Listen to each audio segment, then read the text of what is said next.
चलिए, हमारा क्वेश्चन है कि एक पिंड है और पिंड की आवृत्ति ओमेगा है, जिससे वह सरल आवर्ती गति कर रहा है। तो हम जानते हैं कि जड़त्व के नियम के अनुसार कोई वस्तु गति कर रही है तो गति करती रहेगी, अगर स्थिर है तो स्थिर रहेगी। तो उसकी आवृत्ति क्या है भैया? पिंड की आवृत्ति ओमेगा है। तो मैं उसकी आवृत्ति लिख देता हूँ,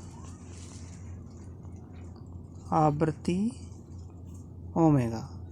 तो ओमेगा 0 आवृत्ति से वे क्या है? दोलन कर रहा है। अब उस पर एक ओमेगा आवृत्ति का बल लगा दिया जाता है।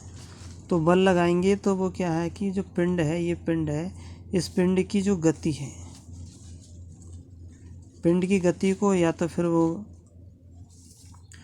कम करेगा या फिर ज़्यादा करेगा बल। और यहाँ पे बताया जा रहा है कि जो बल लगाया जा रहा है वो किसका काम कर रहा है? अवमंदन का काम कर रहा है, यानी कि रोकने का काम कर रहा है। तो त्वरण कैसा है? ऋणात्मक है। त्वरण को ऐसे प्रदर्शित करते हैं और ये क्या है? ऋणात्मक है, मतलब ब्रेक का काम कर रहा है। ठीक है, क्वेश्चन में ये है। फिर आगे देखते हैं कि अनुनाद की अवस्था जब दोलन का आयाम अधिकतम होगा। ये कह रहा है कि जो ए का आयाम, ये ए जो आयाम है,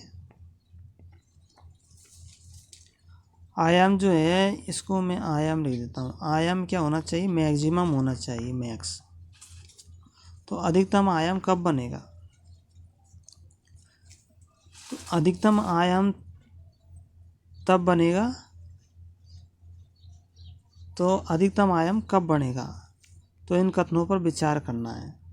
ठीक है, अब हमें पहला ऑप्शन दे रखा है कि बी के सभी मानों के लिए ओमेगा बराबर ओमेगा 0, यानी कि जो बल और आवृत्ति दोनों क्या है? बराबर होंगे जब बी के सभी मानों के लिए। तो हम जानते हैं कि बी का मान अगर लगेगा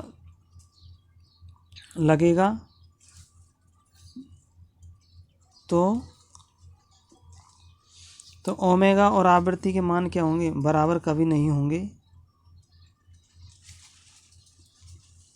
कभी नहीं होंगे। तो पहला ऑप्शन गलत है, क्योंकि बराबर होंगे ही नहीं।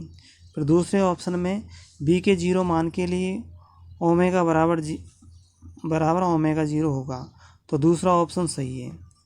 क्योंकि जब बी का मान 0 होगा तो जितना बल लगाया जाएगा वो सब क्या? आवृत्ति के बराबर होगा। और यहाँ कह रहा मंदन बल की बात कर रहा है। तो जब बी का मान 0 होगा तो उस पर त्वरण किसी प्रकार का नहीं लगेगा। तो जितना बल होगा, अर्थात जब त्वरण ही नहीं होगा तो पिंड 0 आवृत्ति से गति कर रहा है तो 0 आवृत्ति से ही गति करेगा। तो ऐसी स्थिति में अगर बल लगाया जाता है शून्य त्वरण का, तो आवृत्ति के बराबर ही बल की आवृत्ति होगी। ठीक है, तो दूसरा ऑप्शन सही। तीसरा ऑप्शन में क्या दे रखा है कि बी के गैर शून्य मानों के लिए, यानी जब बी के मान 0 से अधिक है, और हम जानते हैं कि यहाँ मंदन की बात की जा रही है, तो मंदन की बात की जा रही है तब आयाम तब बनेगा जब पिंड की आवृत्ति होगी, यानी बल की आवृत्ति से पिंड की आवृत्ति अधिक होगी, तभी त्वरण लगेगा। तो ये तीसरा ऑप्शन भी सही है। चौथे ऑप्शन में देखते हैं कि बी के गैर शून्य मानों के लिए ओमेगा का मान ओमेगा 0 से अधिक होगा तब घटित होगा। तो ये गलत है। चौथा गलत क्यों है? क्योंकि बी की बात वो कर रहा है कि अगर त्वरण का मान, या देखो, अगर बल का मान आवृत्ति से, यानी कण की जो आवृत्ति है उससे अधिक आवृत्ति का बल लग जाएगा तो कण पर अवमंदन बल नहीं लगेगा। जबकि यहाँ अवमंदन बल की बात कर रहे हैं तो त्वरण ऋणात्मक नहीं होकर के क्या हो जाएगा? त्वरण धनात्मक हो जाएगा। और जब ये क्वेश्चन कह रहा है कि ऋणात्मक त्वरण की बात कर रहा है तो ये चौथा ऑप्शन भी गलत होगा। इस तरह से हमारा ऑप्शन 2 सही हो जाएगा, यानी तीसरा और चौथा जो ऑप्शन है वो सही होगा। फिर हम अगला नीचे वाले क्वेश्चन की बात करते हैं, 41वें क्वेश्चन। इस 41वें क्वेश्चन में ये दे रखा है कि किसी एक बिंदु पर 2 तरंगे दाब परिवर्तन P1 बराबर P sin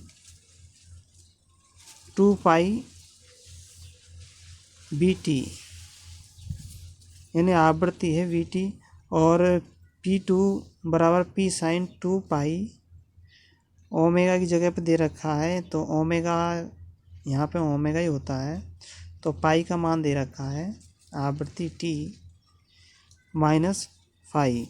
तो फाई क्या है? प्रारंभिक कला है, जिसको प्रारंभिक समय भी कह सकते हैं। और जब फाई बराबर 1/4 हो तो बिंदु पर परिणामी तरंग आयाम क्या होगा? तो जब हम जानते हैं कि जब फाई बराबर 1/4 होता है तो ऐसी स्थिति में जो गतिज ऊर्जा और स्थितिज ऊर्जा का मान भी, काइनेटिक एनर्जी एंड स्थितिज ऊर्जा का मान बराबर होता है। और ऐसी स्थिति पर जो आयाम है वो 1/√2 गुने के बराबर होता है आयाम, सॉरी विस्थापन जो है वो 1/2 यानी कि 1/√2 गुने के बराबर होता है। तो जब प्रारंभिक काल 1/4 दे रखा है तो ऐसी स्थिति में जो आयाम होगा वो P/√2 होगा, यानी कि इसमें आयाम P दे रखा है, तो यानी कि 1/4 विस्थापन की स्थिति पर आयाम P/√2 होगा।